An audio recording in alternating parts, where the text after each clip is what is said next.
Olá, muito bem-vindo, muito obrigado pela sua presença em mais um evento da Casa da Crítica. Hoje um evento da nossa série Filosofia da Liberdade e nós vamos nos debruçar sobre a filosofia de Simone Weil. Tá? Essa autora ainda pouco conhecida, particularmente no Brasil e provavelmente mesmo no mundo, não é reconhecida na extensão que lhe seria justo. Tá? Então, todos muito bem-vindos. Vamos conhecer este pensamento tão rico e que veio também de uma biografia tão rica e que muito contribui com a questão da liberdade humana. Muita agudeza.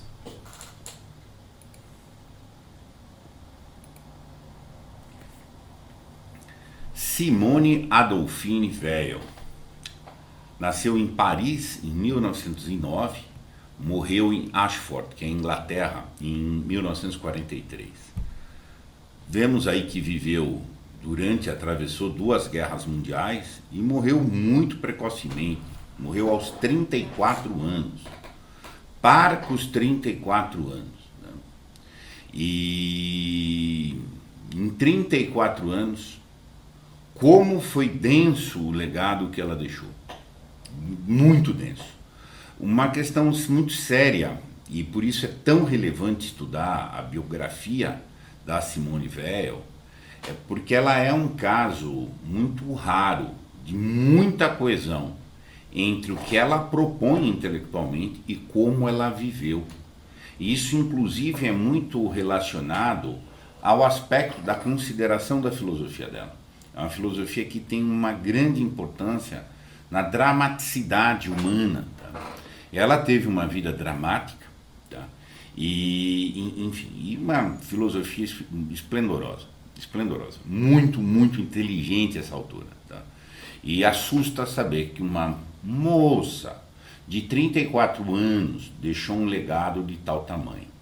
Uma filosofia difícil, no sentido que cada um parágrafo é denso, cada um parágrafo realmente é pesado, não goza da melhor sistematização, o que é inclusive compreensível naturalmente, porque normalmente os pensadores começam a revisar, a ressistematizar o seu pensamento já na fase da maturidade, que ela como deixou aos 34 anos, tá? Enfim, não teve o tempo de a maturidade. Seguramente tivesse vivido mais, não só ela teria criado muito mais coisa, trazido à luz muito mais reflexões tão agudas, feitas as que nós vamos ver, como teria replanejado o próprio pensamento dela, reordenado isso. Isso é muito comum, praticamente todos os grandes autores, existe o autor da juventude e existe o mesmo autor da maturidade. Então não conhecemos a maturidade de Simone Weil. Tá? Enfim, mas mesmo assim vamos gozar de um grande legado. Simone Weil nasceu numa família judaica que não era religiosa. Não era uma família religiosa, mas era uma família muito culta, muito erudito. Disse que os pais sempre foram muito primorosos em educação de si e da prole. Ela é irmã de André Weil. André Weil se destacou como um grande geninho da matemática. Né? Há passagens na biografia dela em que ela mesmo diz que tinha certo impacto, um certo sentimento de inferioridade por causa da inteligência do irmão, que, como eu falei, era um gênio da matemática. Em todo caso, o André Weil é reconhecido intelectualmente nos meios específicos da matemática. Tá?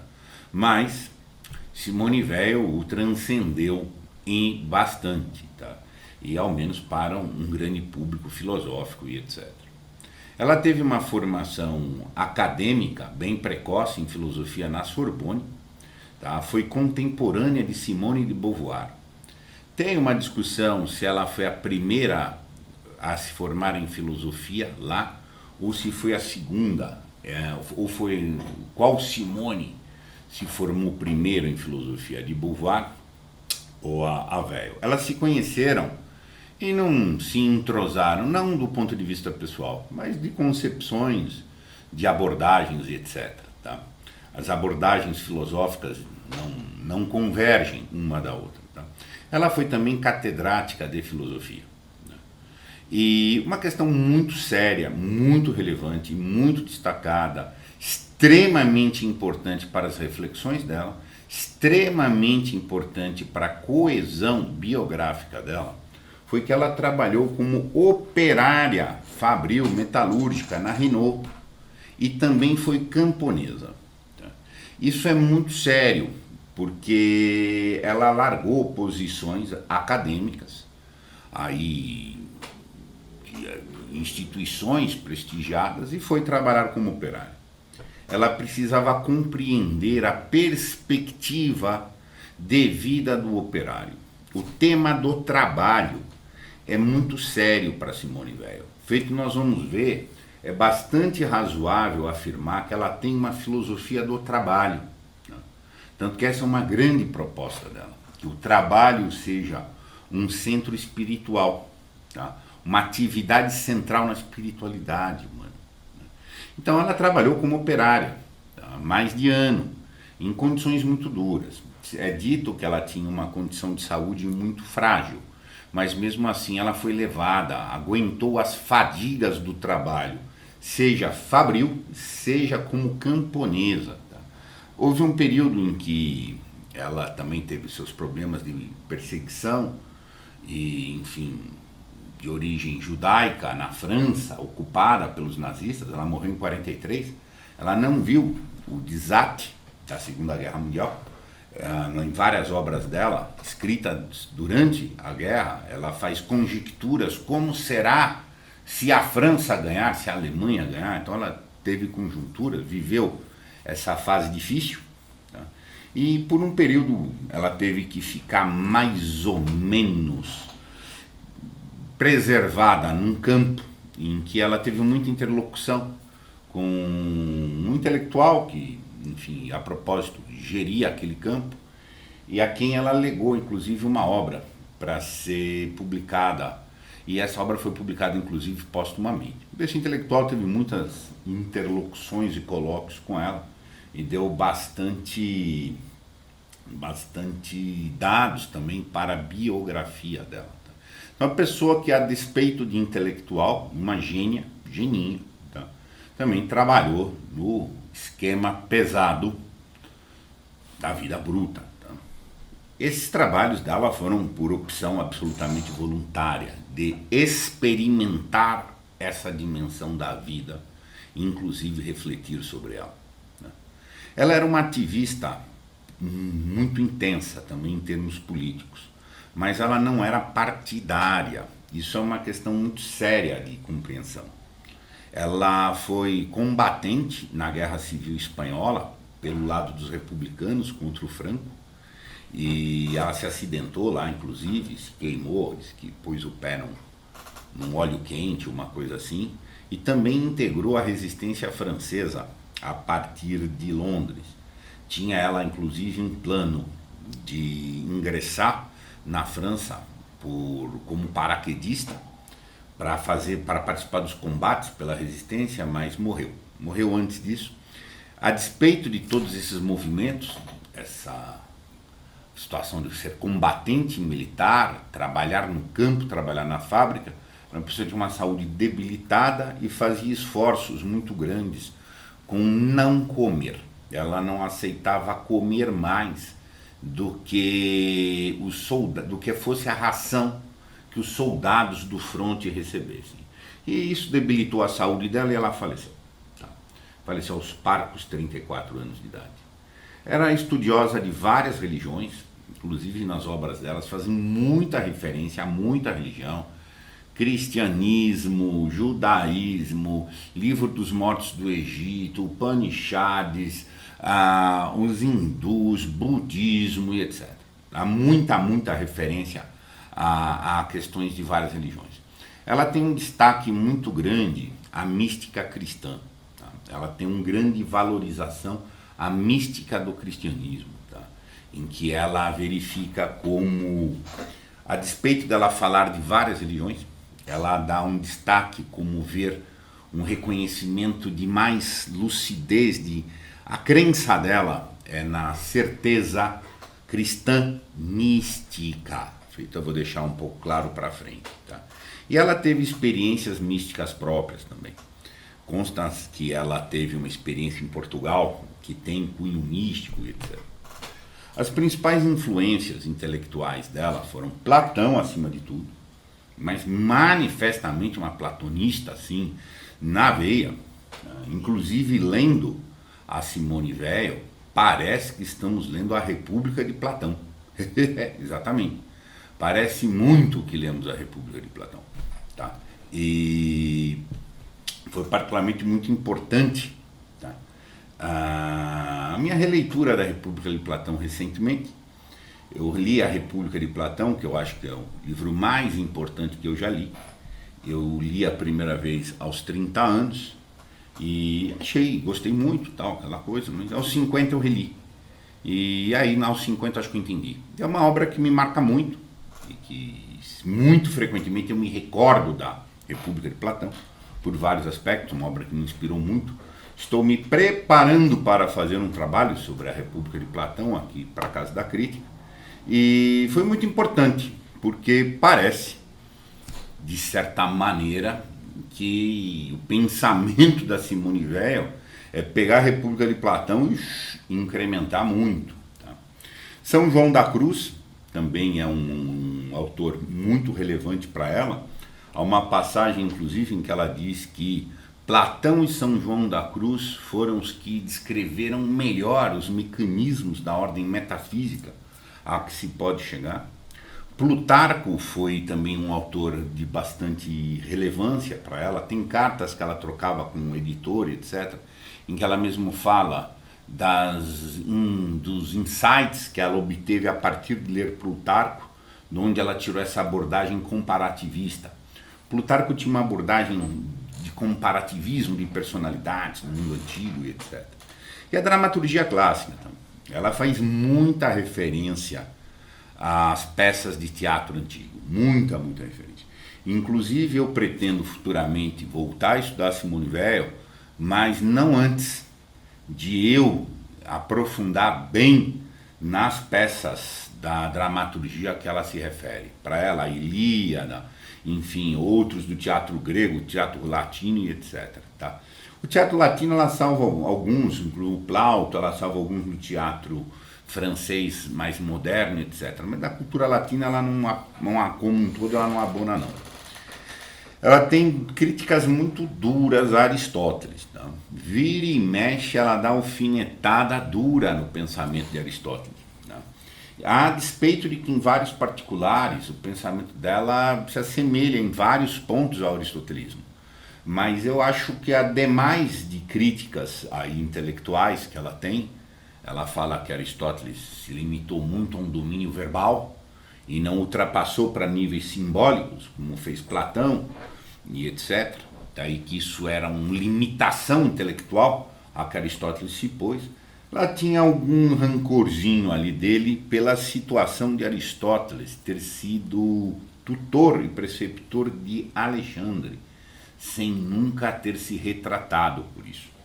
É a expressão dela, que ele poderia ter criticado um pouco Alexandre de certos abusos de poder que Alexandre fez, tendo sido instruído pelo próprio Aristóteles, o que não fez. E critica muito Marx.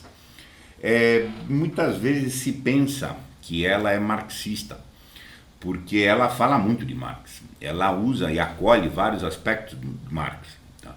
A pessoa aí no começo do século passado na Europa, muito ligada ao mundo do trabalho. Então toda a agitação, tá? Aí de revolução russa, de o sindicalismo, movimento operário, etc., todo esse pulular das intrigas comunistas, fascistas, etc., ela teve muito próximo disso tudo. E ela era uma grande conhecedora, assim, de Marx, e ela acolhe várias questões de Marx, que ela, grosseiramente, ela vai dizer que o modelo de interpretar a sociedade pela perspectiva da produção é muito válido, mas depois ela vai refutar que o Marx tinha uma proposta de que a produção tem que chegar ao máximo de rendimento, do que não é a proposta da Weil. tá? Ela não vai aderir, por exemplo, também à ideia de consciência de classe ou de uma lealdade a uma classe, também não. Vai achar uma questão de utopias marxistas, etc. Então, enfim, ela comenta, igual a Aristóteles, ela comenta muito a cultura latina, ela traz várias coisas da cultura latina, particularmente, segundo ela, a civilização romana era uma civilização muito materialista e que nos legou um ressaibo materialista que nos contamina sutilmente até hoje, mas ela mostra profundo conhecimento da história romana, tá? E da cultura romana, que eu estou chamando aqui de latina, num sentido amplo, mesmo de Aristóteles. Ela mostra que conheceu, que leu, e mesmo Marx. Enfim, uma biografia muito rica, tá? Dizem que ela tinha um valor gigante, a generosidade, a compaixão, tá? Que era uma pessoa absolutamente inquieta com o sofrimento. O sofrimento alheio era um ponto de atenção gigante dela. Ela poderia ser extremamente comprometida com tudo, como de fato foi, mas não tinha nenhum apego a nada, tá? E ela mesma, nessas questões não partidárias dela, ela lutou pela Guerra Civil Espanhola, do lado dos republicanos, mas teceu críticas como ignóbeis, tanto os republicanos quanto os castristas, tá? Os franquistas, me desculpe. E mesmo a resistência francesa, em que ela apoiou a resistência francesa, estava contra os nazistas ali, mas não deixa de poupar críticas duríssimas aos franceses. Segundo ela, em várias passagens, não é nem verdade que a França perdeu a batalha de invasão dos nazistas, a França se entregou, tal era o grau de corrupção crônica, sistêmica, generalizado que a França vivia. Em outras passagens mais agudas, ela não poupa a dizer que em vários aspectos as agressões nazistas dentro da França não são piores do que as que a França fez nas suas guerras coloniais, tá, etc. Então assim, ela sempre foi muito independente de tudo, ainda que tome uma posição, é ditada num aspecto de circunstâncias, mas ela não tenha nenhum apego à posição sectarista, partidária, tá? E como a gente vai ver aqui. Essas são as obras da Simone Weil e de comentadores sobre ela, de que eu me vali para fazer esse trabalho, tá? Há mais obras, não há muito mais não, tá? Mas há mais obras dela já editadas em português, tá? Mas essas a que eu tive. Carta a um Religioso é uma peça clássica, que não é um tratado, mas é uma correspondência que ela tem com um padre, e que ela fica discutindo as inibições que ela tem para com a Igreja Católica para aceitar o batismo. O padre a convida a se batizar, ela recusa a se batizar na Igreja Católica e dá seus motivos, e então tem essa interlocução nessa carta, tá? Ela se diz cristã num sentido não institucional, que pela inteligência ela alcança a riqueza do cristianismo, tá? Mas ela tem diversas inibições por conta da instituição igreja, tá? Que por mais que ela dê muito valor à instituição igreja, particularmente às encíclicas dos papas, ela não consegue acatar essas encíclicas senão como um caráter indicativo, tá? E não como uma ordem a seguir, tá? Uma doutrina para ser obediente independentemente do consentimento, tá? Bom, essa é mais ou menos. Tem uma discussão aí que ela se batizou mesmo assim ou não, mas é um assunto altamente controverso. Nessa obra Pensamentos Desordenados sobre o Amor de Deus, tem elementos muito interessantes de uma fina teologia que eu vou esbarrar muito en passant, mas não tenho nem cabedal para entrar e nem é exatamente escopo, mas aqui ela fala claramente, tá? Em que ela acredita na Trindade, que ela acredita na paixão de Cristo, que vê esse esplendor do cristianismo e reitera que ela tem inibições a aderir tá? A instituição Igreja Católica. E Enraizamento, isso é uma obra maravilhosa, maravilhosa. Foi a primeira obra que eu li, foi pesada, é uma obra pesada, tá? Eu confesso a vocês que quando eu terminei de ler, eu bati palma, pelo gesto de tão bonito que é esta obra. Uma obra grande, talvez a maior obra dela, tá? Foi a última obra dela publicada em vida, em 43, tá? No ano que ela faleceu. E uma obra muito bonita, que na minha opinião é a República enriquecida no sentido histórico. Grosseira, enraizar é buscar a nutrição.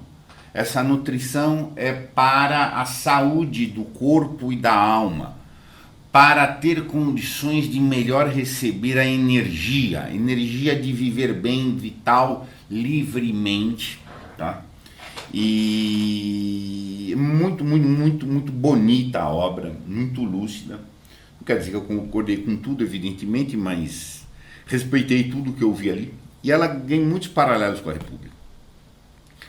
Aqui há um trabalho de demonstração já da problemática da vida social, em que a vida social pode ser tóxica, mais do que nutritiva. E que isso é assim, e que é assim que é. Que quando a gente sai de uma condição de sociedades primitivas que vivíamos na natureza e vamos para sociedades mais complexas, nós estamos sujeitos a um mecanismo. A vida social tem uma mecânica que ela chama de necessidade. E essa necessidade sempre vai ser assim. Há uma necessidade de mentira, há uma necessidade de distopia, que mais ou menos Platão contou isso no mito da caverna, tá? E, enfim, essa força pode nos assolar, tanto pode nos esmagar, quanto nós podemos ir buscar esse esmagamento para se afogar na sociedade. E ela vai mostrando o que seria, idealmente, uma sociedade que pudesse dar boas condições para as pessoas. Só que, tal como Platão, na República, já falou o que seria uma cidade justa, que é o que ela chama aqui uma cidade que daria condições para esse enraizamento, né? Para essa nutrição adequada, ela estabelece o que seriam esses nutrientes. Ela também faz um exame da psique das pessoas, particularmente um exame muito rico da psique dos trabalhadores.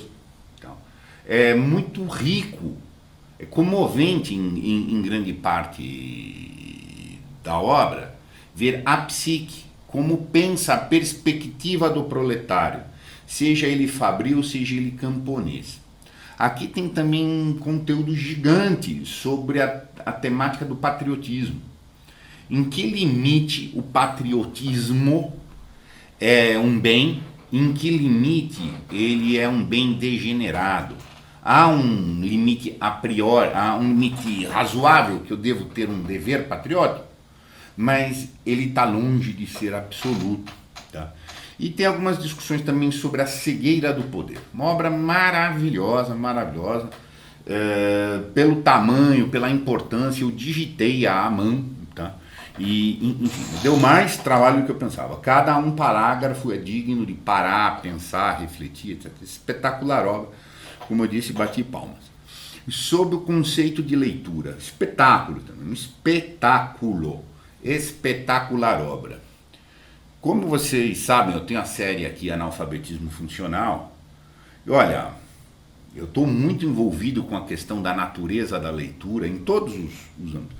Fiquei impressionado como ela também decompôs, estudou o ato de ler e como houve aproximações com conclusões que eu tinha chegado a partir de outras fontes. É uma obra pequena, gente, pequena, tá?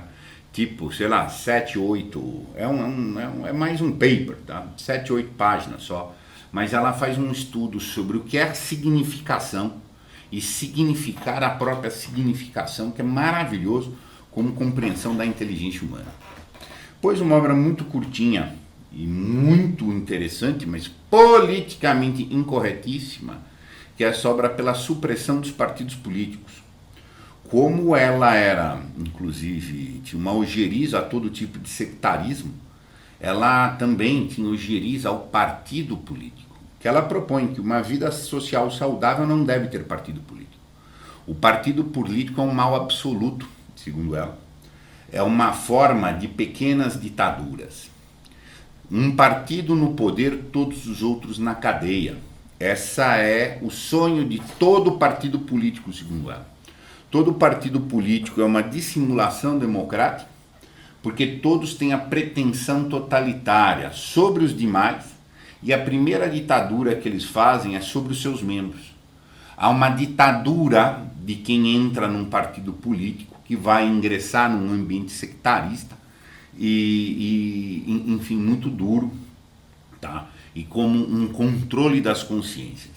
E que a lealdade ao partido, ou seja, à parte, sempre será cobrada como mais nobre do que uma lealdade à nação, ao bem, ao absoluto.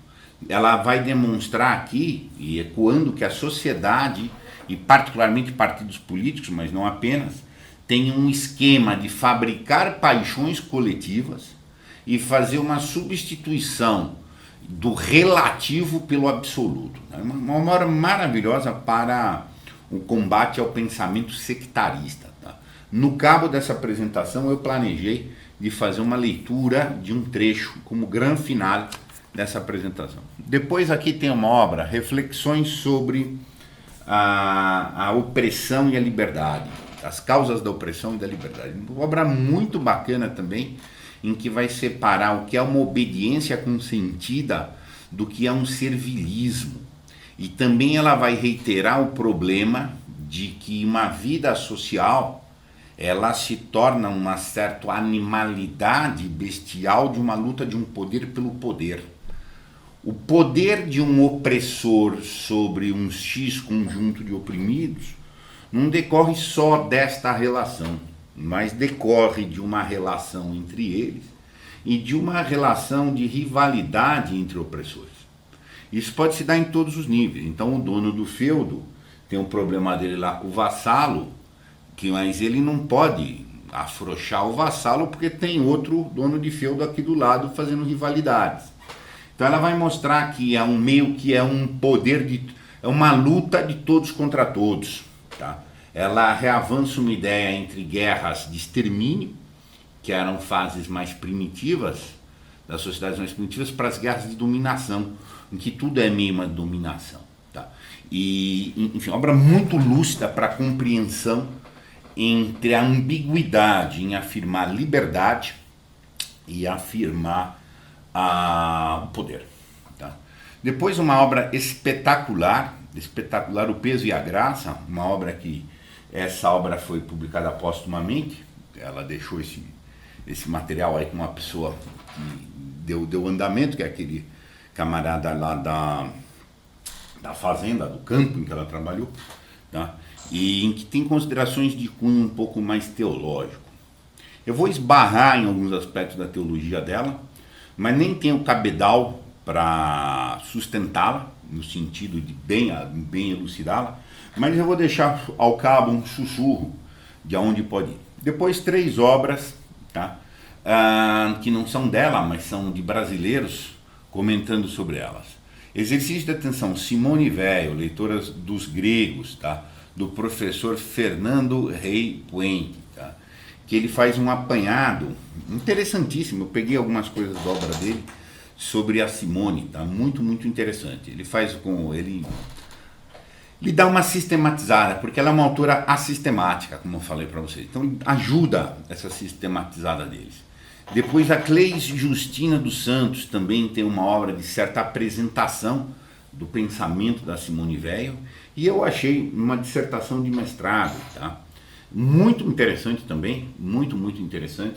Deixa eu pegar o nome da autora, é da Federal de Ouro Preto, a autora é Cristina de Oliveira Figueiredo, tá? E muito interessante, ela trabalha a questão do Malher. Malher é uma questão de um sofrimento muito extremo, um sofrimento degenerativo que a pessoa pode sofrer, e a partir disto, como que a Simone Weil chega à ideia, às noções de verdade. muito importante no pensamento dela o tema da atenção ao sofrimento. Tá? E isso vai ser referido aqui no nosso bate-papo que vai seguir. Eu separei 4 aspectos do pensamento dela para sublinhar aqui. Tem vários outros aí. Tem o problema da beleza, Metachu, que é como intermédios com o divino, sabe assim, tem muitos aspectos aí que realmente podem ser... A própria questão da concepção de Deus, ela tem uma concepção de Deus que se ausenta, tá? Mas uma ausência para provocar um movimento de amor, tá? Enfim, então é bem complexo isso daí, tem muitos outros aspectos para ver. No âmbito aqui da série Filosofia da Liberdade, esse aqui é o que vai conversar com os demais autores da série, tá? Então aqui que a gente vai manter o foco. Nossos 4 vieses vão ser primazia do senso de obrigação sobre direito. Isso é um ponto central. Na realidade é um ponto basilar. Tá? É mais importante falar da obrigação do que do direito. Bom. Animalidade ou cegueira social. Trabalho como dominação. A sociedade vai ter um esquema de hierarquia e de rivalidade de poder pelo poder, sempre. Isso ela foi inspirada já por Platão. Platão já desenvolveu essa concepção na República, tá? E ela detalhou melhor isso. Atenção. O termo atenção é um elemento de caráter também espiritual, é uma força espiritual. O primeiro degrau de uma abertura ao sobrenatural. Atenção sobre o sofrimento, que é a base para o desapego. Esse esforço de atenção, então, é tanto uma força sobrenatural, de abertura ao sobrenatural, quanto condição para bem pensar. Tá? E nós vamos bem detalhar isso um pouco avante, é um ponto importantíssimo e riquíssimo do ponto de vista de iluminação concreta, tá aí, para nós. O trabalho com pensamento metódico como liberdade. Então, no caso, nós vamos ver o que é a liberdade para ela. Tá? Exatamente dentro desse limite, aqui. Primazia do senso de obrigação. Eu trouxe 4 trechos do enraizamento em que ela começa falando sobre isso. A noção de obrigação prevalece sobre a de direito, que lhe é subordinada e relativa. Então, ter direito é algo que decorre de haver obrigação. Mas nós somos levados a crer, e ela fala isso, que esse foi o grande engano, já desde 1789, e que isso perverteu a mentalidade do mundo, de achar que o primado é o direito. Já que há direito, há de haver obrigação para cumprir, atender o direito. Quando ela vai dizer que é exatamente o oposto. Tá? E que se pensar pela perspectiva do direito antes da perspectiva da obrigação vai nos deformar mentalmente. Tá? E vai afirmar, vai inculcar já um deslize mental. Um homem que estivesse sozinho no universo não teria nenhum direito, mas teria obrigações. Esse sentido de obrigação aqui também é platônico. Há uma obrigação de captura de uma ordem, seja uma ordem social, uma ordem natural, uma ordem cósmica, uma ordem divina. Tá? Nós temos obrigação nesse sentido do difuso. Aqui também tem uma abertura mais ou menos agápica, etc. Mas assim, ela está dizendo, então, a obrigação é absoluta. O direito pode ser relativo, porque o direito vai estar no domínio do social. A obrigação não. Tá? A obrigação une apenas seres humanos. Não há obrigações para as coletividades como tais. Isso aqui é outro ponto fundamental. Ela não dá um estatuto ontológico substancial a coletividades. Quando ela até acha que a coletividade é merecedora de algum respeito, inclusive do patriotismo para com ela, é relativo.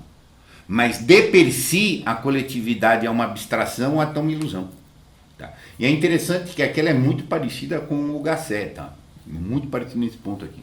Ou seja, só essas discussões aqui já quebra, de imediato já rasga o mindset social, coloquial em que a gente vive, em que tudo é uma questão de direito, a era do direito, tudo é uma questão do social, como a sociedade, a gente substancializa o coletivo. Tá?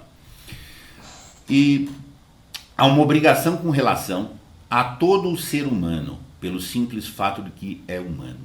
Isso aqui vai dar um pedal para uma tese que ela vai desenvolver da dimensão sagrada do humano. Tá? O ser humano é sagrado, ponto. A coletividade não. A coletividade pode ser um bem, em alguns casos, intermediário, mas nunca pode ser um bem bom em si. Quando a humanidade de per si há de ser boa. Mesmo no caso de sofrimento, mesmo no caso de desvio, há de se extrair um senso de, a partir daí, um alcance, tá, para o divino. Tá? E o humano é eterno. Tá? As coletividades, etc., não. Então, assim, só isso aí já espanca tanto, mas tanto, o nosso pensamento comum. E é importante, eu sou advogado de profissão, estudei muito a estrutura normativa, a lógica jurídica, eu sou convencido que, olha, a lucidez dela aqui nos tira de muita falácia mental na ciência do direito. Só essas perspectivas aqui, aliadas às outras que ela tem, seria um interesse de juristas aí significativo, tá? E isso é muito importante para o que a gente vai ver a seguir, tá? A primazia do senso de obrigação, que não de direito, estimula a atitude de renúncia do eu. Tal como a própria sociedade é um abstrato e muito provavelmente uma ilusão, o eu também é. Sim, o eu. Quando eu afirmo um direito, é eu, num sentido egóico. É um titular subordinado de uma obrigação, tá? Que é exatamente a figura do ego. A gente vai ver um pouco para frente. Então esse ego que é uma pseudo-pessoalização. Quando o sentido que ela vai trabalhar é de uma impessoalidade, tá? E, enfim, o eu pessoal é uma ilusão. O eu essencial é impessoal. Quando se pratica uma essência da grande razão de ser humana, que é a caridade. A grande razão é a caridade. Qualquer outro amor não é exatamente absoluto, como é o dever do bem. Mais do que o ser, na concepção metafísica dela, há o bem, tá? como primaz ao próprio ser. Tá? E quando houver essa prática, essa fusão, entrega com o bem a uma impessoalidade aparecendo. Tá? E isso é pelo cumprimento de obrigação e não pelo recebimento de direito. Tá? E a atenção também daqui é a alteridade, a dor dela. Como o senso de obrigação é primaz e há uma obrigação com o humano, eu sou mais obrigado do que credor. Então eu sou obrigado a quê? Grosso modo, a uma atenção primeiro à alteridade, no sentido da dor da autoridade. Tá? Isso aqui tome muito cuidado, chama já uma atenção antecipada sobre a atenção. A coisa mais difícil, ela mostra muito bem, por isso que a categoria, a ideia, o senso de atenção é muito relevante para ela. Atenção é atenção, como um ato intelectual. Eu consigo parar e ver, olhar, observar uma coisa. Isso é difícil. Ela já estava falando aqui da dificuldade de obter a atenção, portanto as pessoas não têm pensamento. E, portanto, as pessoas, como não têm a força de atenção, estão sob uma tirania passional, seja uma paixão própria, desejante, coletiva e etc. Mas o ponto mais difícil de se prestar atenção é o sofrimento. É muito difícil prestar atenção no sofrimento alheio, tá? o, é muito difícil, porque prestar atenção no sofrimento alheio me põe um problema, primeiro, de sentir em certa medida compassivamente uma dor. Terceiro, eu tenho que cumprir alguma obrigação. Ela deixa muito claro, não dá para eu ver uma dor e deixar de atender na medida do que eu posso. Então ela vai mostrando em algumas passagens como já existe um esquema autômato, já o sofrimento alheio não presta muito atenção. Escamateia, assim, faz uma pseudo-racionalização sem propriamente observar. Dar atenção é olhar, tá? Perceber tal como é, sem muita manipulação ou projeção, etc. Animalidade e cegueira social. Que ela foi muito influenciada por Platão. Tá? As coletividades coletivas, os primeiros grupamentos humanos, eles estavam ligados ao perigo da natureza. É o medo da intempérie, é o medo dos animais. Uma coisa mais brutal na ordem da sobrevivência. E quando havia guerras, fosse ela entre grupos ou intragrupal, elas tinham uma conotação maior de extermínio. Matava-se e morria-se. Fazia-se uma pilhagem com matança. No desenvolvimento das coletividades, que vão se tornando mais complexas, o perigo não é mais tanto a natureza. E ela vai explicando. O perigo vão ficando umas figuras que ela vai chamar, que é o poder pelo poder. E se há um grupo humano, o grupo humano está se matando pelo poder. Poder pelo poder.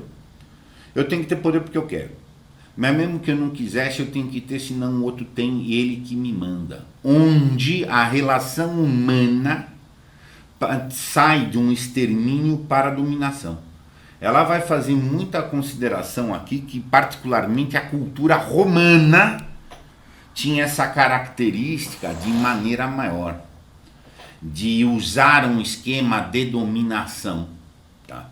E que isso nos contamina até hoje. Ela mais ou menos incrementou melhor, mesmo que culturas gregas, egípcias e etc. já fizessem a dominação, melhor dominar do que exterminar, porque eu domino e trabalha para mim de certa forma, ou eu mando e o poder. Tá? E isso vai nos levar a um desenraizamento, ou um malher. Tá? Isso nos desenraiza de um caminho. Nós vamos ficar como uma pedra de tropeço nesses esquemas de poder. Isso me inibe, tá? Ao gozo, propriamente muito, que é de realizar o bem. A vida está aqui para encontrar o bem, realizar o bem, num sentido muito amplo. Mas como o poder vai tumultuar isso, ele me desenraiza das fontes do bem. Tá? Vamos ver isso aqui um pouco mais em detalhes. Deve-se respeito a uma... Ó, isso aqui é tirado, estão textos dela tirados do enraizamento. Tá? Deve-se respeito a uma coletividade, seja qual for, pátria, família ou qualquer outra. Não por si mesmo, mas como alimento de um certo número de almas humanas. Alimento, tem que alimentar, tem que cuidar, tá? E se não cuidar, tá? Não tem razão de ser. Então as coletividades servem enquanto ela alimenta.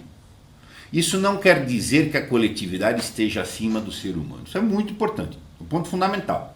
Fundamental. Fundamental. E de todos os autores aqui da série Filosofia da Liberdade, essa marca segue. Não dá para uma coletividade estar acima do humano. Tomado dentro de um sentido não egoístico, evidentemente. Tá? Não egoístico, evidentemente. Tá? Certas coletividades, em vez de servir o alimento, comem antes as almas. Ponto. Aqui começa o desenraizamento. Há, nesse caso, uma doença social. E a primeira obrigação é de buscar um tratamento.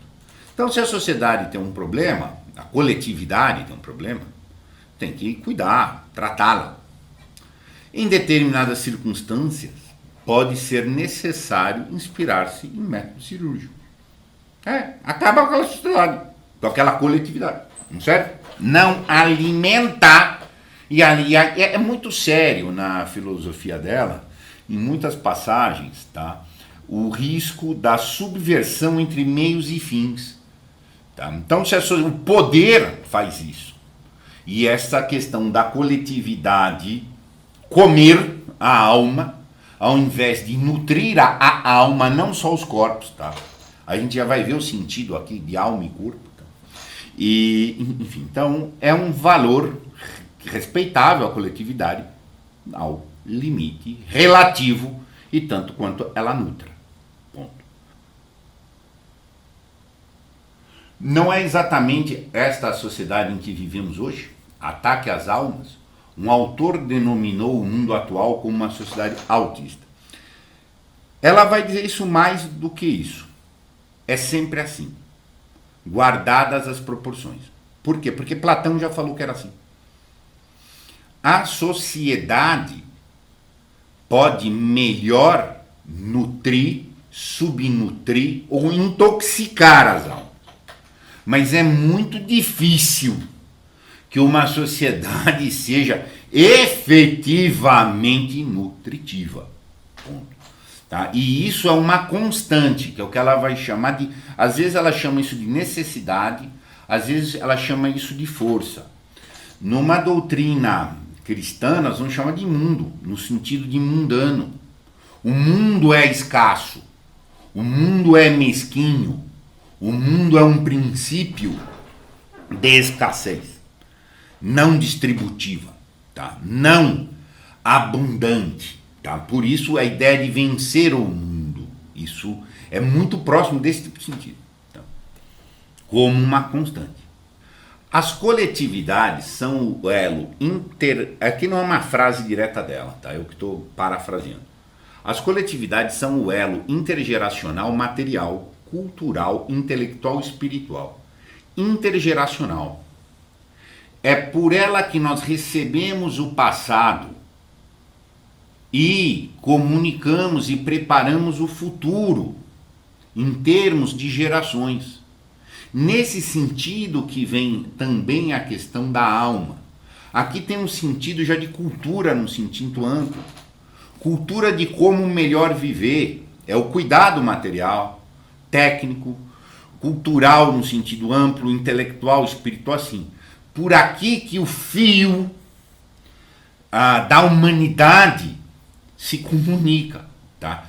Pelas coletividades. Se não houver a coletividade, é um começar do zero. E nesse sentido que a coletividade cuida da alma, ela orienta, ela dá um sentido de origem e alguma ideia de rumo, tá? Mas elas têm que dar nutrientes para que elas cumpram razoavelmente essa função. Mas essa coletividade tem que prover nutrientes para a alma, ademais dos nutrientes do corpo, dos cuidados materiais, etc. Na obra O Enraizamento, ela lista esses daqui: ordem, liberdade, obediência, responsabilidade, igualdade, hierarquia, honra, castigo, liberdade de opinião, segurança, risco, propriedade privada, propriedade coletiva e verdade. Aparentemente, há coisas opostas aqui. Há segurança e risco. Não é exatamente uma oposição, ela vai mostrar que é necessário segurança e risco. Há uma mediania entre as coisas. Uma alma que nunca é exposta a risco desenvolve o tédio. Desenvolvendo o tédio, ela fica fraca. Tá? Enfim, mas ela vai pôr, mas ao mesmo tempo não pode pôr na insegurança. E o que são os patamares do razoável? Então ela faz uma elaboração muito detalhada, muito pormenorizada, do que seria uma sociedade ideal que provesse esses nutrientes para as almas. Que ela diz que não existe nenhuma sociedade que vai prover plenamente isso. E que haver a concepção de uma idealidade do que seria isso, não é para crer e ter a vã esperança. Essa é a grande questão. Nunca é para ter a vã esperança na coletividade ideal. Nunca é para ter a vã esperança mundana. mas é para ter uma referência ideal, para ter critérios de mais proximidade ou menos proximidade, para se saber em que nível de nutrição, que nível de toxicidade vai se estar. Essa é a referência. Não é uma proposta de uma utopia, que seria contraditório ao que ela propugna. Ela propugna que as coletividades não vão nutrir de maneira boa, absolutamente perfeita, nunca. Isso, inclusive, vai estar entre as críticas dela ao senso de revolução, às propostas marxistas e etc. Tá? Desenraizamento. Então, essa sociedade deveria ser um solo. A gente deve receber numa coletividade um solo que vai prover esses elos. E melhor ou piormente, no qual nossa alma vai ser como uma raiz que vai colher esses nutrientes. É muito cara a metáfora para ela da clorofila, da raiz que tem que entrar, o sol que vai iluminar. A coletividade tem que prover algumas condições para que a energia no sol, que no caso simboliza também o divino, possa estabelecer a força, essa energia. Tem uma expressão dela, essa energia vai ser colocada, pode se desenvolver para abundar e distribuir. E o bom enraizamento viabiliza que é a melhor captura dessa energia. Tá? E o mau enraizamento, não. E aí tem níveis desse desenraizamento. Ao doler, que é a dor, no sentido doler, como dor, é a dor no seu sentido físico. O souffrance é o sofrimento, já que o sofrimento já não é meramente físico. É assim, uma angústia, uma insegurança, uma apreensão, já está no nível do psíquico, do abalo mental, psíquico, imaginário, e o malher. O malher já é a degeneração. A pessoa já está coisificada. Não esqueça que ela conviveu no ambiente operário fabril, onde ela via já desde decepação de mãos, acidentes, pessoas lesionadas, sistematicamente feridas, etc. Gente agitada, neurotizada e já coisificadas, anuladas, mortas-vivas, tá? No ambiente de trabalho, direto. Imagina, década de 30 para 40, os ambientes fabris ou camponeses. Grande fonte de desenraizamento, a degeneração do trabalho. O trabalho, a sociedade no esquema do poder e aquela coisa toda lá, degenera, desenraiza, acima de tudo, intoxica por uma questão do jeito do trabalho. Tá? E ela vê isso já como uma grande influência desde os romanos, em que o trabalho era uma punição, como um meio de dominação. Se você é dominado, você tem que trabalhar. E é uma ideia do servilismo. Tá? A relação de poder é quem trabalha, quem manda. Tá? Dentro desse sentido. Tá? Então, acima de tudo, tem vários aspectos da sociedade que podem não atender. Ela foca muito no trabalho e também fala muito do patriotismo. Até que ponto o patriotismo pode te exigir que você entregue até a tua vida por uma guerra? Que você entrega a tua vida para uma guerra não justa, inclusive. Tá? Então, assim, não é apenas o trabalho. Eu peguei o trabalho aqui com um viés central, mas, assim, vai falar de vários outros aspectos do que o poder pelo poder. O patriotismo é tanto devido até certo limite, como ele também é um meio de matar a sua gente. Há a necessidade de guerrear com a guerra externa para matar a minha gente. Matar a minha gente por questões do meu equilíbrio também de poder aqui. Em que ponto eu tenho que aderir a isso ou não, mas ao mesmo tempo não ter patriotismo, tá? Não é o caso. Então, assim, ela tece muitas considerações, ela fala de muita análise das condições fabris, da condição dos ressentimentos e a perspectiva psíquica do operário, o ressentimento e a condição psíquica do camponês. fala muito dos movimentos sindicais, dos movimentos operários, e como que eles também, por suas vezes, trocam esquemas de poder daqui para ali. Enfim, é muito detalhado esse tipo de análise envolvendo história ocidental, história europeia, história da França, movimentos sindicais, trabalhistas e etc. Sociedade esmaga o indivíduo, e este pode, ademais da sociedade esmagar o indivíduo, na irracionalidade da luta cega pelo poder, pelo mecanismo cego que toda a sociedade é, o indivíduo também pode buscar esse afogamento no coletivo. O movimento é de duas pontas. E ele pode ir lá querer servir a sociedade. É um pouco essa ideia do partido. O cara pode querer ir correndo para o partido, como correndo ir para uma tribo.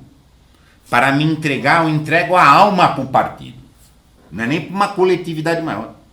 Eu quero ser soldado de um exército. Ponto. Esses dois movimentos, eu posso querer te recrutar de maneira cega e o cara pode ser correndo. Tá? E aqui tem uma tensão da necessidade. O mundo social tem uma necessidade de poder. É assim. Não há agrupamento social que não será assim. Nacional, familiar, grupos eclesiais, grupo de escoteiro, gente. Quem não conhece grupo de escoteiro, como que é um esquema de poder aquilo aí. Cego, poder pelo poder. Tá? É assim. Tá? Uma disputa, a rixa ininterrupta. Tá? Versus o bem. Sim. O bem é além do necessário. O necessário é que assim que é. Só que fazer o bem não é que não é necessário. Fazer o bem é ir além do necessário. Aqui dá para tirar paralelos também, tanto com Platão quanto Aristóteles. A necessidade está no nível vegetal e social, de sobreviver. Sobreviver não é viver. Dentro de uma concepção clássica, viver é viver bem. Viver é praticar o bem. É ir além da necessidade meramente basal. Ponto. Platão tinha um esquema similar a isso, em que ele falava o baixo ventre, o peito e a cabeça. Em que a vida seria lá na cabeça, alta, ela se eleva para além do peito, em que é o mundo do poder, que é o encontro dos leões, representava pelos leões, que são as disputas distributivas. O bem está assim. Tá? Então essa é uma tensão que a gente sempre vai ter na sociedade. E isso diretamente está influenciado por Platão. Tá? E observem esse comentário aqui dela. A contradição essencial na vida humana é que o homem, sendo ele próprio o esforço para o bem. Então olha a definição de humano que ela dá. O homem é um esforço para o bem. Isso depois vai casar com aspectos da teologia dela, que ela vai chamar isso da descriação. Descriar para voltar ao incriado, ou seja, o colo divino. Tá? Descriar é diferente de destruir. Descriar é voltar ao colo de Deus, no bem.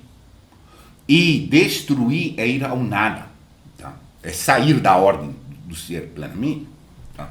Então, assim, a contradição essencial na vida humana é que o homem, sendo ele próprio o esforço para o bem, está ao mesmo tempo submetido em todo o seu ser, tanto em pensamento quanto na sua carne, a uma força cega, a uma necessidade absolutamente indiferente ao bem. O que ela está dizendo aqui? A vida social é indiferente ao bem.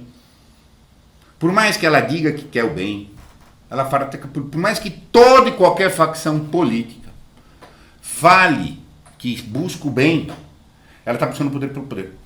Ponto. A política nada tem a ver com o bem ou com o mal, ela tem a ver consigo mesmo, com o poder. Isso é observado pelos estudiosos da política desde sempre.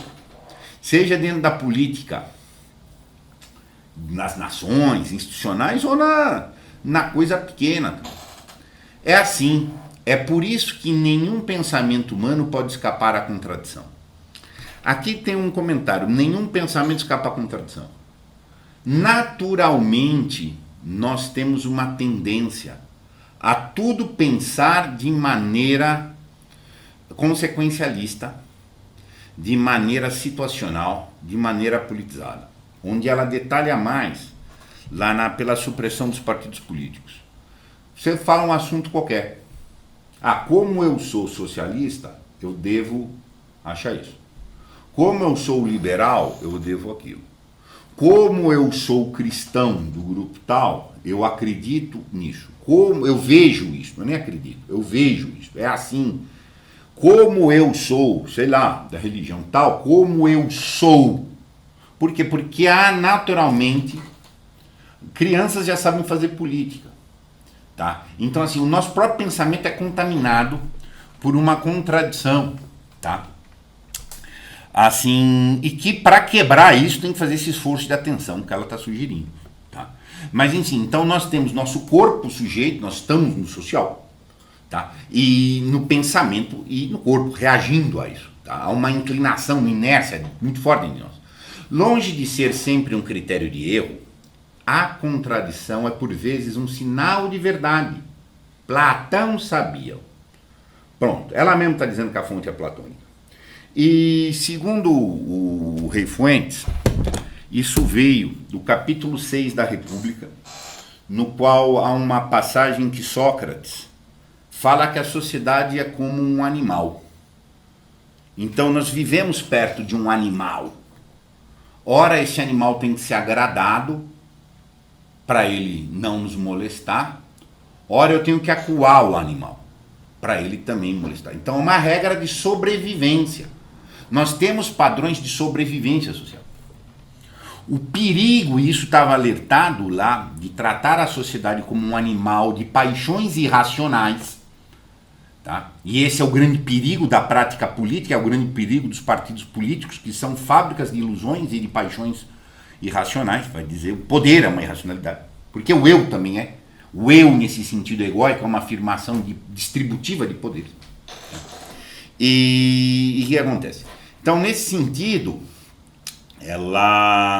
que Sócrates chama, olha, viver na sociedade é gerir esse animal. Mas o perigo é achar que o bem é essa sobrevivência. Se eu faço tal coisa que viabiliza a convivência com o animal, tá ótimo. Se tal coisa molesta e eu vou ficar em exposição de perigo, então é o mal. Ou seja, o que está se dizendo aqui? A simples viabilidade da convivência, da distribuição de poder, da dimensão de poder, ser tratada como bem ou mal. Que é um sentido utilitarista, materialista, aterrador. Quando o bem tem que estar acima disso. O bem tem que ser mais do que isso. O bem tem que ser mais do que o social. O meramente aceito e adequado socialmente não pode ser necessariamente bem. E por quê? A contradição por si mesma é a prova de que não somos tudo. A contradição não é possível. A contradição é um princípio de impossibilidade. Bom, mas eu vejo contradição em mim. Então tudo bem. Tem que ter que eu não sou tudo. Tem que ter algo além que apazigue a possibilidade dessa contradição, que sustente acima essa contradição. Ponto, aqui está desenvolvendo uma metafísica. Aqui está se desenvolvendo uma metafísica. Ela está dizendo que Platão, um dos grandes desenhadores de uma metafísica, ele vai dizer, não dá para o social contemplar. Quando hoje o que é muito duro, porque o que a gente vê hoje é você tratar a sociedade como um transcendente, como ela é tudo, como ela é o total. Não, o transcendente é além do social. É essa a grande questão que está aqui. Um comentário. Não conheci essa obra, mas está atualíssima. É a obra perfeita para o despertar de uma consciência crítica, contrária ao que se entende atualmente por consciência crítica instalada nas universidades. E o mais fabuloso, entendi que ela experienciou o transcendente sem necessidade de mediação institucional, no caso da igreja, mas sem deixar de reconhecer sua importância cultural, bem como outras instituições enraizadas na sociedade. Essa é a marca dela. Essa é a grande marca dela. Ponto. Há quem interprete que a igreja Os críticos da igreja, Nietzsche, fala que a igreja católica é o platonismo para as massas. Como as massas não podem entender Platão, a igreja e cria uma coisa que seria dar um caminho que Platão mais ou menos chegou, pela razão. Enfim, é uma discussão gigantemente aberta. Ela nunca demonizou ninguém. Ela não demonizou ninguém. Nem os oponentes dela. Ela nunca demonizou nem os nazistas com que ela brigou. Ela nunca demonizou os franquistas com que ela combateu. Ela sempre se opôs, assumiu posição, mas nunca assumiu a demonização. Como as críticas, como eu estou falando de Nietzsche, de outros aí, a instituição pode entrar também. Então eu demonizo a instituição. Nunca foi a linha dela. Tanto que você lê essa carta a um religioso, ela coloca como um diálogo, não só elegante, mas olha, me dá argumento, é argumento. Tá? Mas assim, não há ideia, e aqui a gente vai ver isso, a necessidade do combate ao mal, que ela vai mostrar aqui dentro de uma abordagem que ela faz pelo processo da dor. Tá? Vamos chegar lá. Aí o que acontece? Como ela fala que a sociedade é um mecanismo cego e que é assim e sempre vai ser assim, ela não reconhece, que é outra falácia comumente aceita, a inteligência social. A inteligência reside unicamente no ser humano considerado só. Não há exercício coletivo inteligente. Isso aqui a gente vai decompor um pouco mais para frente. É possível que o trabalho de várias pessoas esteja conforme uma inteligência maior. Mas não há exatamente, mas isso é um sentido figurado, não há exatamente ato de inteligência acontecendo nesse trabalho. A gente vai detalhar isso um pouquinho agora. A inteligência é vencida no instante em que a expressão do pensamento é precedida, explícita ou implicitamente, pela palavrinha nós. E quando a luz da inteligência se apaga depois de um tempo, o amor pelo bem se esvai. Então olha só, inteligência e bem. Apagou a inteligência, apagou o bem. E olha como é que isso volta lá para o animal político de Platão, ao animal social de Platão. Você tem que ser inteligente para alcançar o bem.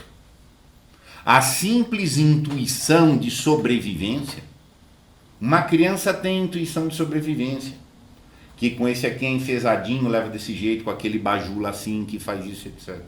Nós temos aparatos animais para sobreviver. Para viver precisa de uma condição humana.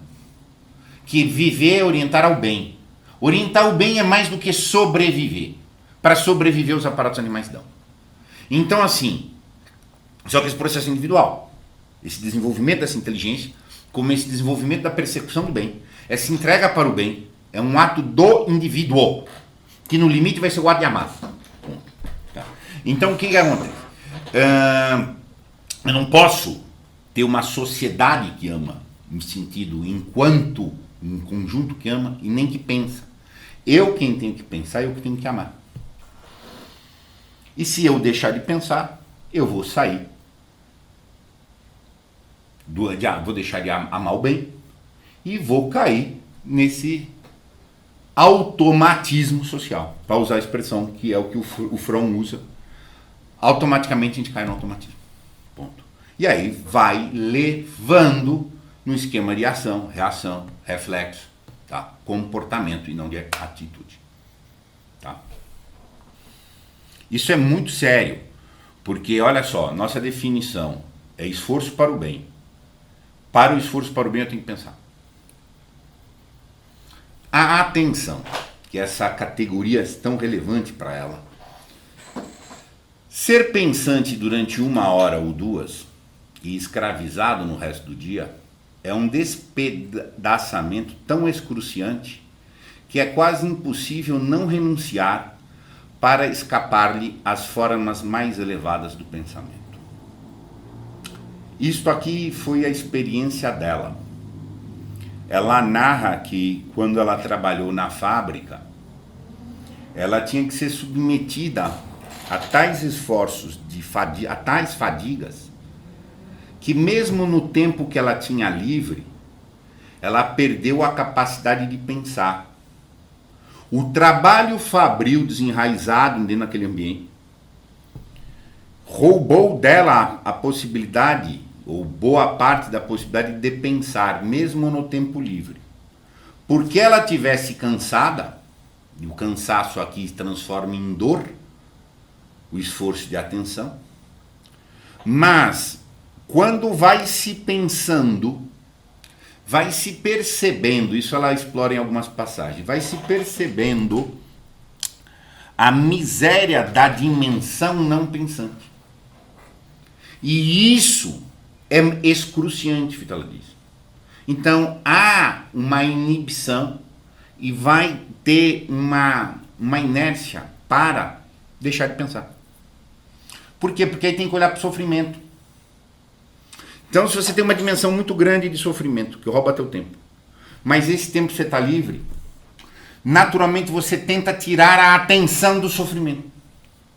É onde vai entrar o distrativo, onde vai entrar uma ideia de compensação ou de consolação, o Fitala vai dizendo. E aí essa busca de consolação ou de compensação vai inibir o pensamento naquele horário, e que então vai retrogarantir, retroalimentar aquela situação que você viu. Ponto. E aí, propriamente, a gente está na situação do Malher, que é mais do que um sofrimento, é um sofrimento que vai entrando num processo que pode ficar já de morto-vivo e entrar num processo de degeneração. Feito a gente pegar hoje um workaholic, ele vive isso. Você vê o workaholic trabalhando. Um cara que explora aspectos bem similares a esse é na Sociedade do Cansaço, do Shu Han. Tá? Então, assim, a gente perde a capacidade de atenção.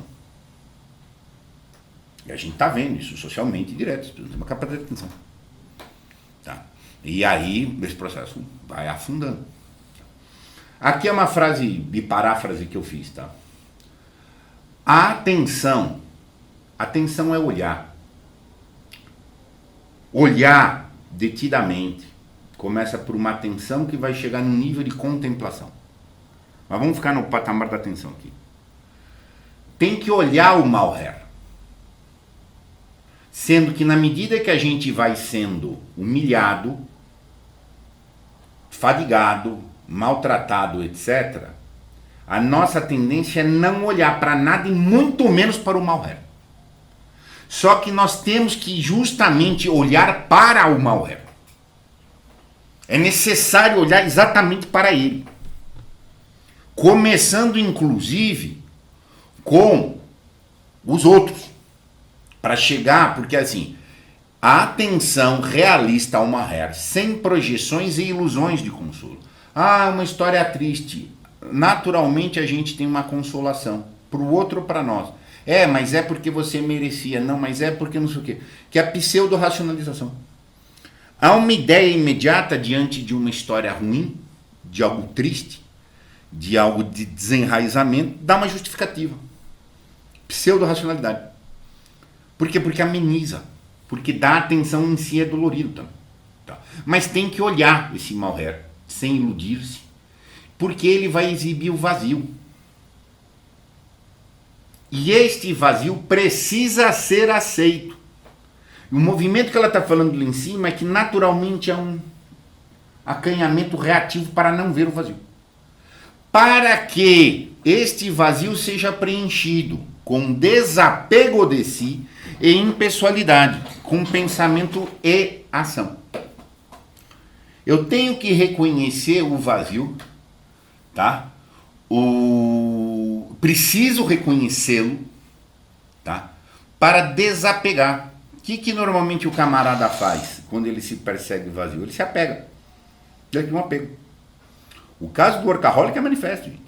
Manifesto. Ele vai ficando, para não reconhecer o vazio, ele vai apegando mais, estrutura de vício. E vai afirmando essa pessoalidade, ele vai afirmando, eu sou diretor, eu sou isso, eu sou aquilo, etc. E eu vou precisar preencher com desapego e impessoalidade. Tá? Sem a atenção, há propensão à maldade. E esse processo de manter um apego e uma pessoalidade egóica vai me levar a fazer o mal. Aí ela tem várias passagens, que não é meu foco aqui, fala sobre a doutrina do mal, mas ela vai ter várias passagens que vai dizer que é isso. O mal precisa ser comunicado. E eu vou comunicar o mal, como? Fazendo muita maldade. O mal que está em mim, eu vou levar esse mal para frente. Tá? Vou aumentá-lo em mim e vou levá-lo para frente. O tema atenção, como força e abertura da força espiritual para uma humildade, que vai levar a níveis de contemplação e isolamento. Solidão no sentido, não é isolamento. Tá? Que a gente vai ver aqui. É o caminho. Que é um caminho da saída espiritual. Bom, nós vamos verificar isso aqui. Solidão. No que consiste o seu preço? Aqui é um certo trocadilho de palavras. Seu preço consiste na capacidade superior de atenção. Sim. O mundo social é ruído, é barulho. Sempre é dispersivo, sempre é distópico. E sempre está tomando de você o que é a atenção. Nós somos bombardeados sempre sobre o problema da atenção. Ela chama essa atenção. O Fromm, que a gente do aqui chama isso. O Gasset também, etc. A sociedade é a caverna. A saída é a solidão. O enraizamento. Olha essa passagem aqui. É diferente do social. O social, bem ordenado, deve facilitar, viabilizar e prover o enraizamento. Mas não é a mesma coisa. E nós vivemos nessa falácia, gente. Nós e sempre a humanidade viveu nessa falácia. Se está dentro do grupo, se é aceito socialmente, está bem. Isso a gente vive, mas a sociedade aceita, se é querido socialmente, se tem identidade grupal, essas coisas todas, então tá ó. A gente é levado a esse ponto que Sócrates já tinha na Sócrates ilustrado por Platão, tinha denunciado lá em Atenas. Vai lá e sossega o bichão. Se o bicho social tá bem, você tá bem. Você tá etc.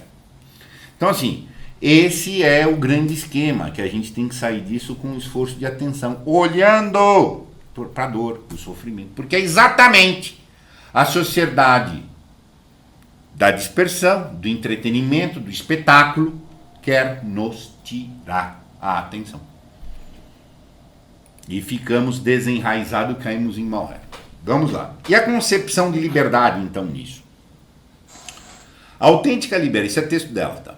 A autêntica liberdade não é definida por uma relação entre o desejo e a satisfação. Ponto. Essa é a resposta mais imatura da liberdade.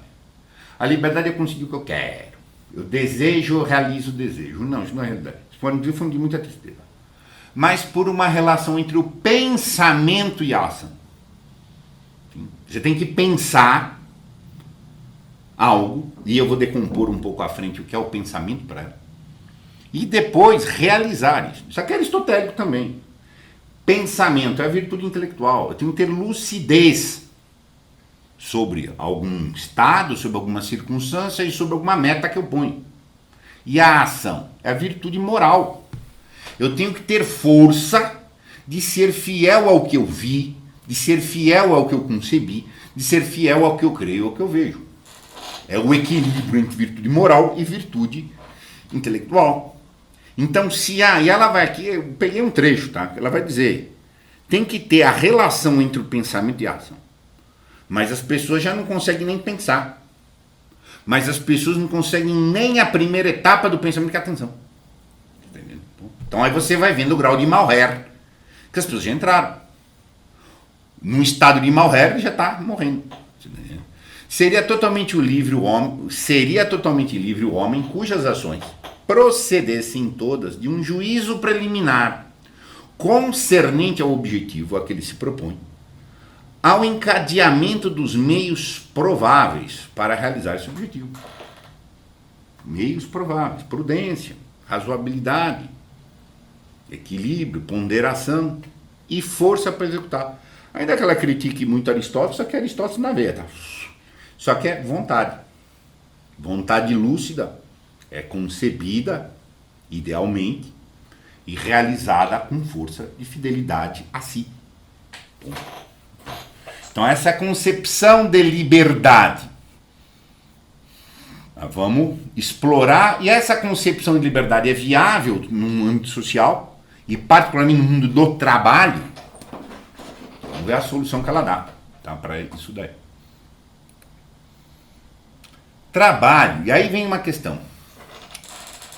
A grande crítica dela é a desvalorização do trabalho, a degeneração do trabalho, entre outras, mas eu peguei do trabalho aqui que é mais relevante para nós. E ela propõe que o trabalho tem que ser valorizado. O trabalho é o valor humano por excelência. E ela vai mais longe, é o trabalho inclusive, o trabalho manual, físico. Trabalho é valor humano por excelência. Dá sentimento de que o mundo existe e estamos nele. Vida sem trabalho implica submissão à tirania das paixões. Eu parafraseei dela isso aqui, mas ela tem passagens em que ela diz que se não tiver uma ocupação de trabalhar, nós caímos numa tirania passional. Caímos numa tirania passional e nós vamos cair no mundo do ilimitado, ou seja, do inexistente e do ilusório. Porque o trabalho põe limites objetivos. Tá? E ele vai dar um senso de dignidade. Só que esse trabalho, vamos lá, o trabalho é um valor humano, ela tem várias considerações que eu tenho que usar a matéria, eu tenho a matéria para alocar as transformações, a feitura, para contribuir com o malher alheio, prover os meios, então, ela tem várias considerações aqui que eu estou reduzindo. Tá? Só que esse trabalho, como ele tem que ser orientado e realizador do bem, portanto, ele também precisa ser pensado. Tem que ter o pensamento metódico no trabalho. Pensamento metódico não é o mesmo que pensar conforme um método. O operário, o camponês e o diretor do operário não têm pensamento metódico próprio. Nem que seja o trabalho intelectual, nem o intelectual da instituição XYZ tem o pensamento metódico próprio, segundo ela. Ela mesmo critica os intelectuais, ela fala que as sociedades anônimas que têm conselhos de administração têm que acabar. E olha que eu vivi em um ambiente corporativo e vejo aquilo, ela já sabia disso. Ela fala por quê? Porque nem o conselheiro, nem o diretor da empresa tem trabalho próprio. Por mais que tenha uma aparência que ele manda, talvez ele não mande. E talvez ele mande de maneira postiça, só. E mesmo que mande, esse mando não é método dele e nem é integral. Onde ela mesmo defende vários aspectos que essa sociedade ideal, talvez não seja factível, mas seria o modelo ideal. Isso me é muito caro, eu vou dizer porque aqui, pessoalmente. Ela não extrai, ela desenraiza. Porque o cara pode estar num método de trabalho conforme a ele. Você executa, esse gerencia e aquele concebe. Situações clássicas, gente, do mundo do trabalho até hoje. Direção, gerenciamento e execução. Tá? Só que isso define a nossa inteligência. A inteligência, mesmo que eu esteja nessa função, não é assim nessa. Eu estou agindo conforme, mas não é meu. Se eu sou inteligente, eu preciso estar usando simultaneamente, ao longo de todo o trabalho, as três dimensões. Eu concebo algo, eu coordeno essa concepção com outros meios pego essa coisa daqui, aquela dali, coordeno meios diferentes ou pessoas, interarticulo pessoas para realizar isso e executo. Num processo simultâneo e sem parar. Na execução eu estou revendo a concepção, estou rearticulando a coordenação, na coordenação eu ajusto, preparo a execução, enfim. E esse processo não para. Neste sentido, Se eu faço um trabalho como esse, eu estou exercendo minha inteligência. Agora, se eu fragmento a inteligência, eu vou ficar apenas como uma máquina cega. Eu viro a máquina. Ponto. Eu sou servil de uma máquina, seja eu sou servil de um mando, que eu não acompanho o fluxo, etc. É uma alienação. Ela fala assim, então pega o diretor da sociedade por ações que nunca conheceu a empresa. E eles não conhecem mesmo. Eu fui advogado de corporações, gente. Boa parte dos diretores nunca foi na corporação que ele dirige, supostamente dirige. Tá? Entenda, é assim. E já era assim. Tá? E agora então, mais ainda. Ela fala, com respeito a essas pessoas, que pegar um professor que só dá aula, mas ele não concebeu o conteúdo que ele ensina. Ele não concebeu o método que ele dá. E você pega o que dirige, mas ele nunca executa. Eles estão atrofiando alguma dimensão da inteligência. E ela fala, o pescador, é um exemplo que ela usa, o pescador que precisa ir pescar, decide hoje se ele vai para aquele mar, para esse ou para aquele, o tipo de vara que ele vai usar, se ele vai pegar esse peixe para atender aquele lá, ou peixe para atender o outro, e ele vai executar o trabalho. Este camarada tem uma vida intelectualmente mais autêntica do que um executivo de empresa. Bom, então, existencialmente falando, a existência deste homem está mais enraizada. E por conta disso ele vai poder ter um equilíbrio existencial maior, porque ele está usando faculdades da inteligência. Ainda que menos especializadas, que menos cultas, etc. Outra passagem que ela diz e fala, ela mostra um contraste assim. Um dirigente liderando pessoas num lugar para fazer algo, como algo pobre. E depois ela fala, vários operários de uma coisa param e ficam todos olhando para um problema que eles têm que resolver. Cada um pensa por si uma solução. Cada um intelige plenamente uma concepção para levar, para ser distribuída, gerenciada entre todos e ser executadas por todos. Ainda que uma posição vá prevalecer ou não, dentro de algum acordo, como for, se todos param, todos observam, todos se envolvem com conceber, propor forma de coordenar e executar, cada um está exercendo um ato de intelecção. Ainda que depois vai escolher o seu, etc. Mas a inteligência não atrofia. Se você tiver um trabalho que não tem essas três pontas, a inteligência vai atrofiar. Por que isso é muito caro? Vou abrir aqui. Todo mundo sabe aqui que eu sou advogado de profissão de origem. Esse era o meu mal-ré. Esse era o meu mal-ré. Exatamente. Isso choca os aspectos sociais de muitas pessoas. Porque eu dirigia, eu não era mais advogado há muitos anos. Eu era dirigente, era empresário da advocacia. Eu dirigia um escritório com um monte de gente. Mas realmente eu não advogava.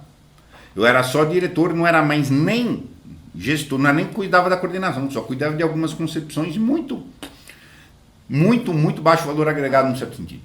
Isso me fez muito mal, me dava até dinheiro. Mas me dava mal, me dava posicionamento social. Tá? Me dava sobrevivência, eu cumpria melhor essa necessidade. Mas não é minha vida boa. Aqui na Casa da Crítica eu faço tudo. Tudo! Isso me faz bem. Eu não conhecia a Simone Veil para dizer isso, mas eu já intuía esse movimento. Porque aqui eu concebo os meus estudos. Sou eu quem concebi essa série, Filosofia da Liberdade. É eu que fiz isso. Sou eu que coordenei qual autor que vai primeiro, qual autor que vai outro. Eu vou pôr nesse horário, eu não vou pôr naquele. Quem que eu porventura vou chamar, para qual público eu vou. Eu que coordeno os meios da minha concepção, com que recurso de internet, com que recurso, isso é coordenação de meios. Beleza. E eu que estou aqui executando. Ponto. E como isso me faz bem. Como isso me tira do mal-ré que eu vivia como advogado. Mas me tira assim, mas é incomparável. Mas eu, então assim, lendo a Simone, claro que eu tive, que alegria de ver coisas que confirmam o movimento de intuição que eu estava fazendo. Entendeu? Como eu me sinto muito mais livre e no gozo de bem-estar existencial aqui, do que quando o meu trabalho era distribuído. Ponto. Então, assim, isso me é muito caro, essa observação. Como assim, aí eu vejo a minha expansão intelectual. Ponto. Que para mim é cara. Não é no nível de erudição. É comigo. Tá bom. Então, o que acontece? Só disso aqui é dado uma porrada. Gigantesca. Tá? Para a interpretação da sociologia do trabalho. E ela dá muita crítica, porque, segundo ela, os movimentos operários, os movimentos sindicais, os gestores do trabalho não conseguem ver isso. Eles estão numa de que a dignidade do trabalho é fazer motivação de isso, dizer tal coisa, pagar salário, dar um bônus, esse tipo de coisa. E que isso, a questão é muito mais profunda. E aí ela vai chegar ao grande fecho, tá? No grande fecho. Então o que é ser livre? Ser livre é pensar e realizar. E levar esse pensamento e realização para o mundo do trabalho. E aqui é o fecho da obra dela no enraizamento. É fácil definir o lugar que o trabalho físico, por quê? Porque tem que a execução estar junto, deve ocupar em uma vida social bem ordenada. O que é essa vida social bem ordenada? É uma sociedade que dá condições de enraizamento. Deve ser o seu centro espiritual. Tem que ser o centro espiritual. Qual que é o outro nome disso aqui? Cumpra a tua vocação. Vocação é um domínio espiritual. Aqui, eu faço tudo. Mas é minha vocação. Eu vou atrás disso. Ponto. A vocação tem um aspecto espiritual. Ela me faz bem, me ajuda a levar coisas para frente, então, e etc. Preserva a minha inteligência, preserva a minha energia. Daqui eu estou recebendo o máximo de energia da graça e estou distribuindo no máximo que eu posso fazer. Aqui que eu faço melhor. Fora da minha vocação eu faço pior. Então, essa é a grande questão, e tudo é valorização do trabalho, nesse sentido vocacional e de plenitude. Agora, isso não é regra, mas nem de longe. E aí você vai vendo a loucura da social. Por quê? Porque o trabalho é tratado como prisão. E não como exatamente o meio de realização da liberdade. Dentro desses sentidos que estão aqui. Então, maravilhoso essa concepção de liberdade que ela vai trazer. E que mostra que nós estamos numa prisão. O Platão já viu que nós estamos querendo adequar a sociedade, que nós estamos aceitando trabalhos do vai levando, e etc. E aí, como é que eu resolvo? Porque a sociedade impõe isso. A sociedade impõe isso. Né? Bom, exercer a vocação, eu tenho trabalhado com a vocação, isso é muito sério. Né? Agora vamos ver, então, eu quero ler esse trecho final dela. Tá? Que é o vencer a sociedade para preservar essa luz, essa energia própria, eu conseguir ter o meu pensamento próprio e realizar. Mas como é que eu vou ter que fazer e como é que eu vou conviver com a sociedade? O ser humano só escapa ao coletivo pondo-se acima do pessoal para penetrar no impessoal. Nesse momento há algo nele, uma parcela de sua alma, sobre a qual nada que diga respeito ao coletivo tem controle. Ponto. Gostaram, não gostaram. Ponto. E isso é um ponto seríssimo. Tá? Se ele consegue criar raízes nesse bem impessoal, ou seja, se consegue extrair dele uma energia, está em condição de se voltar contra a coletividade que for, sem para tanto se apoiar em outra. Ponto. Você está buscando a luz própria, você está buscando essa raiz, esses nutrientes, diretamente por si, que é o trabalho autoral. Você concebe, você articula, você realiza. Tá?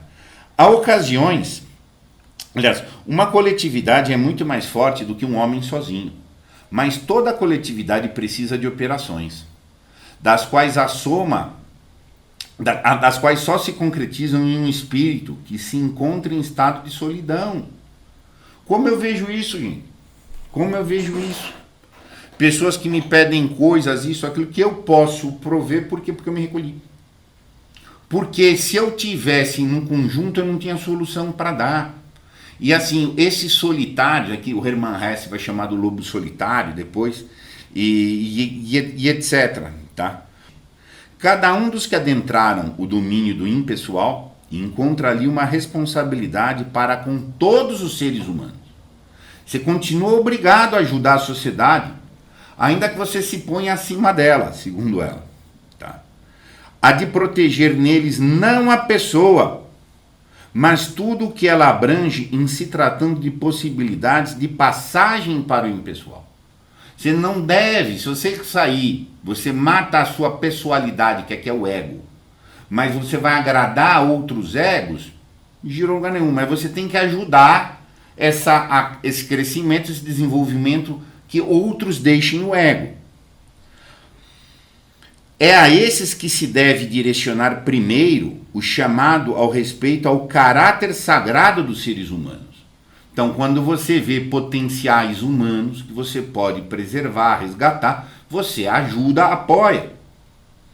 Tá? Pois, para que um apelo dessa natureza reverbere, cumpre que ele seja endereçado a seres suscetíveis de ouvi-lo. Você ajuda quem quer receber ajuda. Mas você não insiste contra o cara que está fechado no ego, está no meio da caverna. Todo mundo está convidado, quase ninguém tem tempo, que quase ninguém vai dar atenção.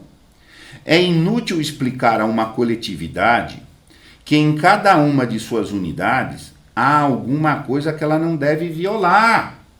É inútil você falar para o cara que ele não deve fazer tal coisa porque não pode, porque não é um bem em si. Ah, mas todo mundo está fazendo, mas estão pagando, vai começar, etc. Ele vai pensar em termos utilitaristas. Para começar, uma coletividade não é alguém, a não ser num contexto de ficção. Não tem existência real, só abstrata. Falar com ela ou para ela é uma operação fictícia.